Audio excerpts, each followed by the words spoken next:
জাতীয় সংসদের অধিবেশন হঠাৎ করে উত্তপ্ত হয়ে ওঠে গণভোট এবং তথাকথিত জুলাই জাতীয় সনদ বাস্তবায়ন নিয়ে তীব্র বিতর্কে। বিরোধী দল জামায়াতে ইসলামী এ সংক্রান্ত একটি নোটিশ উত্থাপন করলে তা ঘিরে সরকার ও বিরোধী দলের মধ্যে শুরু হয় তীব্র বাকবিতণ্ডা। অধিবেশন জুড়ে উত্তেজনা এমন পর্যায়ে পৌঁছে যে এক পর্যায়ে বিরোধী দলের কয়েকজন সদস্য সংসদ বর্জনের হুমকিও দেন।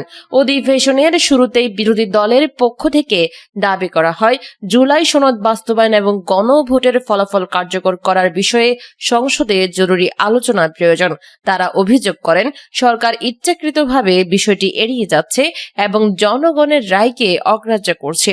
এই সময় বিরোধী দলের সদস্য নাহিদ ইসলাম ক্ষোভ প্রকাশ করে বলেন, আমরা রক্ত দিয়ে এই সংসদ প্রতিষ্ঠা করেছি। সেই ত্যাগের ফলেই আজ আপনারা ক্ষমতায় আছেন, কিন্তু এখন সেই জনগণের দাবিকেই উপেক্ষা করা হচ্ছে। তার বক্তব্যের সঙ্গে সুর মিলিয়ে আরেক সদস্য হাসনাত আব্দুল্লাহ বলেন, তারা সংবিধান সংশোধনের জন্য নয়, বরং সংস্কারের জন্য সংসদে এসেছেন। তার মতে বর্তমান রাজনৈতিক বাস্তবতায় সংবিধান পুনর্গঠন ছাড়া জনগণের আকাঙ্ক্ষা পূরণ সম্ভব নয়। তিনি স্পষ্ট ভাষায় জানান, যদি তাদের বক্তব্য শোনার সুযোগ না দেওয়া হয় তাহলে সংসদে থাকার কোনো অর্থ নেই। বিরোধী দলের এই অবস্থানের বিপরীতে সরকার পক্ষ থেকে কঠোর প্রতিক্রিয়া জানানো হয়। স্বরাষ্ট্রমন্ত্রী সালাউদ্দিন আহমেদ বলেন, গণভোটের কোনো আইনগত ভিত্তি নেই এবং এটি একটি নির্দিষ্ট গোষ্ঠী কর্তৃক জনগণের উপর চাপিয়ে দেওয়া একটি প্রক্রিয়া। তিনি দাবি করেন, সংবিধান এবং রাষ্ট্রের আইন অনুযায়ী এই ধরনের কোনো গণভোট বৈধ নয়, ফলে তা বাস্তবায়নের প্রশ্নই আসে না। এ সময় তিনি আরও বলেন, আইনের ব্যাখ্যা দেওয়ার জন্য নির্দিষ্ট কর্তৃপক্ষ রয়েছে। বিষয়গুলোকে রাজনৈতিকভাবে ব্যবহার না করে আইনগত কাঠামোর মধ্যে আলোচনা হওয়া উচিত। তার বক্তব্য চলাকালে বিরোধী সদস্যদের পক্ষ থেকে উচ্চস্বরে প্রতিবাদ জানানো হয় এবং অধিবেশন কক্ষে সৃষ্টি হয় বিশৃঙ্খল পরিস্থিতি আরো জটিল হয়ে ওঠে যখন জামায়াতের আমির শফিকুর রহমান অভিযোগ করেন, সরকার পরিকল্পিতভাবে জুলাই সনদ বাস্তবায়নে গড়িমসি করছে। তার দাবি, জনগণের প্রত্যাশা পূরণে সরকারের কোনো আন্তরিকতা নেই। এই বক্তব্যের জবাবে সরকার পক্ষ থেকে তীব্র প্রতিক্রিয়া আসে এবং সংসদ কার্যত দুই মেরুতে বিভক্ত হয়ে পড়ে। এদিকে নতুন করে বিতর্কের জন্ম দেন হান্নান মাসুদ। তিনি দাবি করেন, নতুন প্রজন্মের একটি অংশ 1972 সালের সংবিধান বাতিলের দাবি তুলেছে। এই বক্তব্যের পরপরই সরকার দলীয় সদস্যরা ক্ষোভ প্রকাশ করেন এবং এ ধরনের মন্তব্যকে বিভ্রান্তিকর ও দায়িত্বজ্ঞানহীন বলে আখ্যা দেন। উত্তপ্ত পরিস্থিতির মধ্যে সংসদের স্পিকার বীর বিক্রম মেজর হাফিজ দৃঢ় অবস্থান নেন। তিনি স্পষ্টভাবে জানিয়ে দেন, জুলাই সনদের কোনো প্রয়োজন নেই এবং গণভোটেরও কোনো আইনগত ভিত্তি নেই। তার মতে দেশের জন্য সবচেয়ে গুরুত্বপূর্ণ বিষয় হলো একটি কার্যকর ও প্রতিনিধিত্বশীল জাতীয় সংসদ নিশ্চিত করা। স্পিকার বলেন, এই সংসদ জনগণের সর্বোচ্চ প্রতিনিধিত্বকারী প্রতিষ্ঠান। বাইরে থেকে চাপিয়ে দেওয়া কোনো সনদ বা গণভোটের মাধ্যমে রাষ্ট্র পরিচালনার পথ নির্ধারণ করা যাবে না। তিনি আরো জানান, সংসদের কার্যক্রম নির্ধারিত নিয়ম অনুযায়ী চলবে এবং কোনো অবৈধ নোটিশ আলোচনার জন্য গ্রহণযোগ্য হবে না। স্পিকারের এই মন্তব্যে বিরোধী দলের সদস্যরা আরো ক্ষুব্ধ হয়ে ওঠেন। তারা অভিযোগ করেন, তাদের বক্তব্য উপস্থাপনের সুযোগ দেওয়া হচ্ছে না এবং সংসদকে একতরফাভাবে পরিচালনা করা হচ্ছে।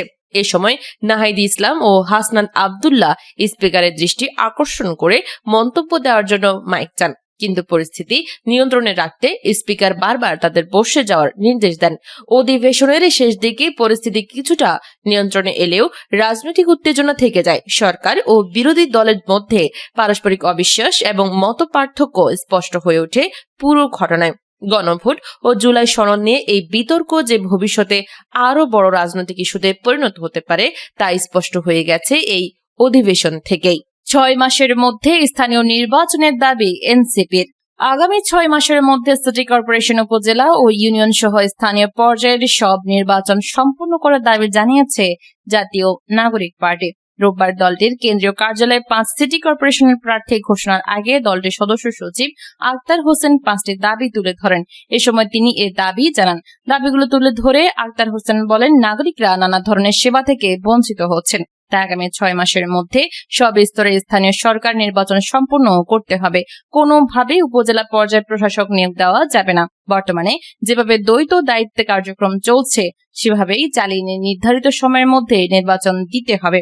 ইতোমধ্যে যাদের প্রশাসক পদে বসানো হয়েছে তারা নির্বাচনে অংশ নিতে পারবেন না। স্থানীয় সরকার নির্বাচনের দলীয় প্রতীক বরাদ্দ দেওয়া যাবে না। আগামী নির্বাচন সুষ্ঠু, নিরপেক্ষ ও অংশগ্রহণমূলক করতে হবে। আক্তার হোসেন বলেন, স্থানীয় পর্যায়ে নির্বাচিত প্রতিনিধি না থাকায় জনগণ সেবা থেকে বঞ্চিত হচ্ছে। অন্যদিকে এই সুযোগে একটি রাজনৈতিক দল তাদের লোকজন দিয়ে স্থানীয় সরকারের পদগুলো দখল করছে বলে অভিযোগ করেন তিনি আরো বলেন, আওয়ামী লীগের সহযোগীদের পুনর্বাসনের চেষ্টা চলছে।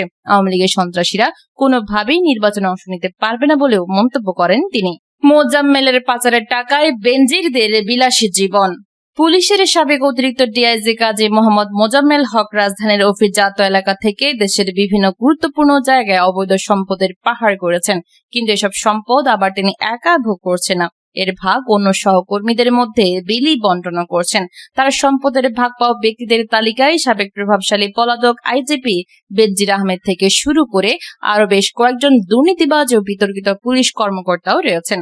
তাদের মধ্যে রয়েছেন পলাতক সাবেক ডিআইজি হারুনুর রশিদ, পুলিশের বিশেষ শাখার প্রধান মনিরুল ইসলাম সহ অন্তত পলাতক 10 জন ঊর্ধ্বতন কর্মকর্তা, যারা বিদেশে বসে মোজাম্মেলের টাকায় বিলাসী জীবন যাপন করছেন। এর বাইরেও বেশ কয়েকজন উচ্চ পর্যায়ের পলাতক আওয়ামী লীগ নেতাকে টাকা পাঠাচ্ছেন বলে অভিযোগ রয়েছে। ক্ষমতার অপব্যবহারে সম্পদের পাহাড় দীর্ঘদিন ধরে আইন শৃঙ্খলা রক্ষা বাহিনীর গুরুত্বপূর্ণ পদে দায়িত্ব পালন করা গাজী মোজাম্মেল হক নিজের প্রভাব খাটিয়ে বিপুল সম্পদের মালিক হয়েছেন।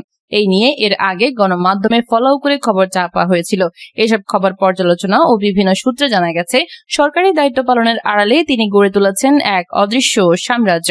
তার বিরুদ্ধে জমি দখল, জোরপূর্বক ক্রয়, টেন্ডার, নিয়ন্ত্রণ এবং প্রভাব বিস্তার করে শত শত কোটি টাকা হাতিয়ে নেওয়ার অভিযোগ রয়েছে।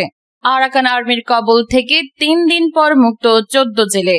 কক্সবাজারের টেকনাফের নাফ নদী এলাকা থেকে আটক হওয়া 14 জেলেকে 3 দিন পর ছেড়ে দিয়েছে মিয়ানমারের সশস্ত্র গোষ্ঠী আরাকান আর্মি।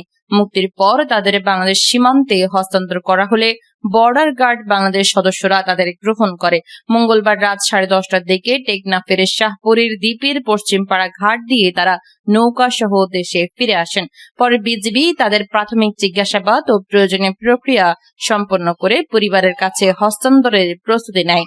এর আগে গত 28 মার্চ সকালে নাইখংদিয়া এলাকায় নাফ নদীর মোহনা থেকে মাছ ধরার সময় 3টি নৌকা সহ ওই জেলেদের আটক করে নিয়ে যায় আরাকান আর্মির সদস্যরা।